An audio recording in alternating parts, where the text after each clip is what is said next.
Баршаңызға қайырлы күн, менің оқырмандарым, менің каналыма қош келдіңіздер. Ең алдымен каналыма тіркеліп, қоңырауша белгісін баса кетіңіздер. Қазіргі таңда хит болып жатқан жүрекше пирогын жасалу жолын көрсететін боламын.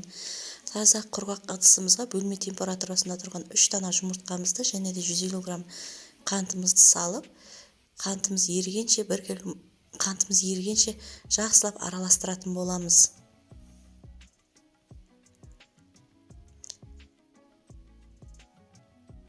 Және де үстінен жылы сүтімізді құямыз. Мен сүтті жылытып атқанда 50 грамм сары майды салып, екеуін араластырып алдым. Массаның үстінен құйып, және де араластырамыз. Алдын ала електен өтілген ұнымызға бір шай қасық қамыр қопсытқышымызды салып, ұнды бірден салмай 2-3 бөлікке салып, түйіршігін қалдырмай жақсылап араластыратын боламыз. Бұл пирогтың рецептісін описание бөлімінде қалдырамын. Егер видеом ұнаса, лайк басып, комментарияға өз пікірлеріңізді қалдыра кетіңіздер. Және де видеомды соңына дейін қарайды деген сенімдемін. Егер видеом ұнаса, достарыңызбен бөлісіп отырыңыздар. Және де менің қазақша каналымның алға жылжуына, дамуына үлестеріңізді қоса кетіңіздер.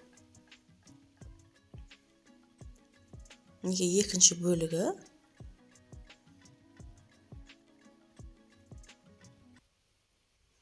Негізінен пирог кекс жасағанда ұнды ситадан 2-3 мәрте електен өткізіп алыңыздар.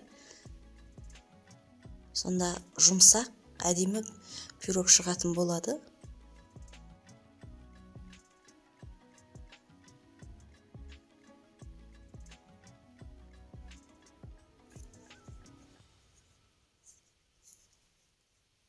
Енді үшінші бөлігі.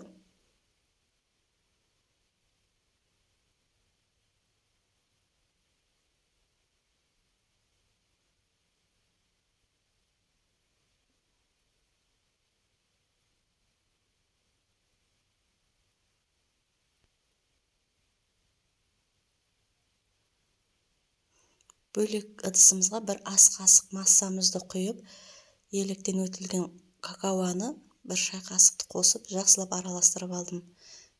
Какаоны міндетті түрде електен өткізіп болу керек, өйткені түйіршік болмау керек. Менде қызыл краситель болмады, сол үшін какаодан жасадым. Соның өзін әдемі жұмсақ пирог шықты.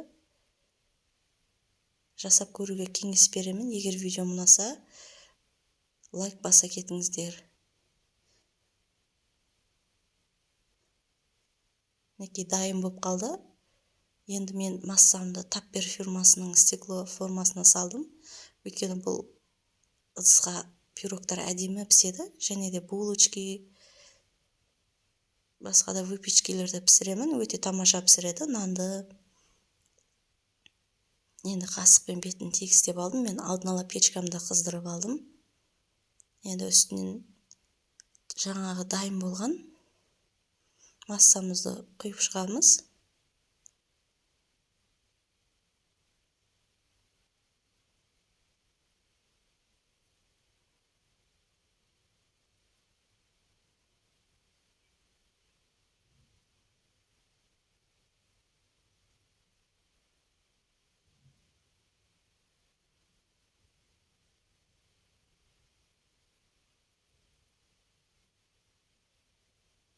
Алдағы уақытта сіздермен сапалы, өте керемет рецепттермен бөлісемін. Менің YouTube каналыма тіркеліп, қоңырауша белгісін бассаңыздар, менің салған видеоларым сіздерге көрініп тұратын болады. Сіздерге пайдалы ақпараттармен бөлісіп отырамын. Пайдалы болады деген сенімдемін. Және де осы дайын болған нүктелерді таяқшаның көмегімен безендіріп шығамыз.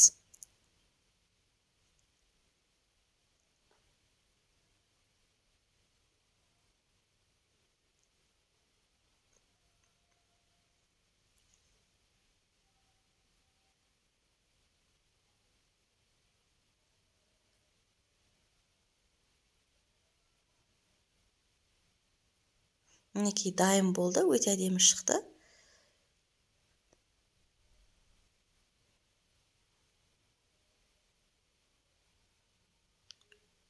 Жиырма 25-30 минутта пісіп шықты, өте жұмсақ, әдемі. менің видеомды соңына дейін тамашалағандарыңызға рахмет. Және де мен сіздермен қоштаспаймын. Келесі видеода кездескенше.